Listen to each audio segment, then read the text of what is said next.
some advice on some vitamins that they can be taking to help optimize their health. Now, I'm not a doctor and I'm not a naturopath or a nutritionist or a dietitian, but I do work alongside a lot of these clinicians, and I can give you some advice that's going to help and not do any harm and be very gentle and help you, get you on your way to better health before you start seeing these clinicians.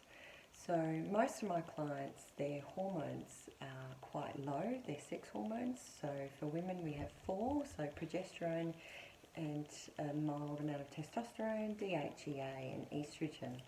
Progesterone, DHEA and testosterone are our more important ones. They're our robust hormones, so they allow nerves to heal, guts to absorb, your bones to absorb calcium, so you're putting off osteoporosis later on in life.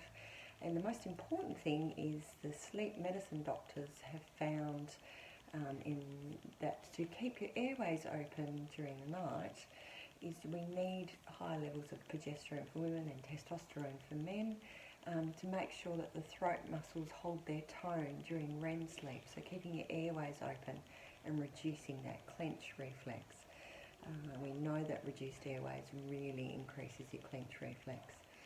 So if you throw stress at a human, the first thing to erode is your sex hormones, and your sex hormones determine every other chemical reaction in your body. So a good idea to have a discussion with your naturopath or your integrated GP and see if your hormone levels are up to date. Now do remember that the lab values that come back are usually based on a very small number of females and males. So we've got 3.5 billion females and 3.5 billion males on the planet, and I do know those lab values are based on around about 1,000 women or 1,000 men, and it's white women or men. So we do know different cultures need different levels of hormones. So we need you to be at the higher end of your hormone range rather than mid values, because it's such a poor sample size. So to promote your sex hormones, we can get you to take some zinc. So without zinc you don't produce testosterone or DHEA. We do know in our monoculture farming has reduced the zinc, magnesium and manganese, I think, in our soils in Perth in Western Australia. So really important that we've got more zinc in our bodies as we're not getting it through our food.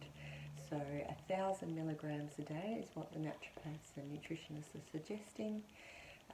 The other thing that we need is higher levels of fibre in our diet, and most of us don't. So a nice way to do that is just 2 teaspoons, the small spoon, 2 teaspoons of psyllium husk in the morning with water. As soon as you wake up, stir it in water and shot glass it. Don't let it sit still because it goes jelly and it doesn't taste very nice.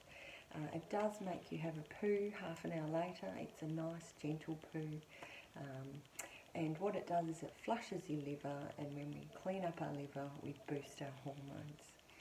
The other ones to remember, that vitamin D is not a vitamin, it's a hormone, so we also need more vitamin D.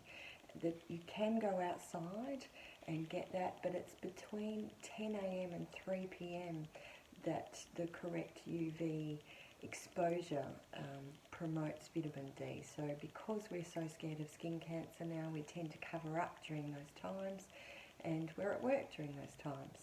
So I use a spray that was suggested from my naturopath and my integrated GP and my nurse practitioner, and that works really well for me.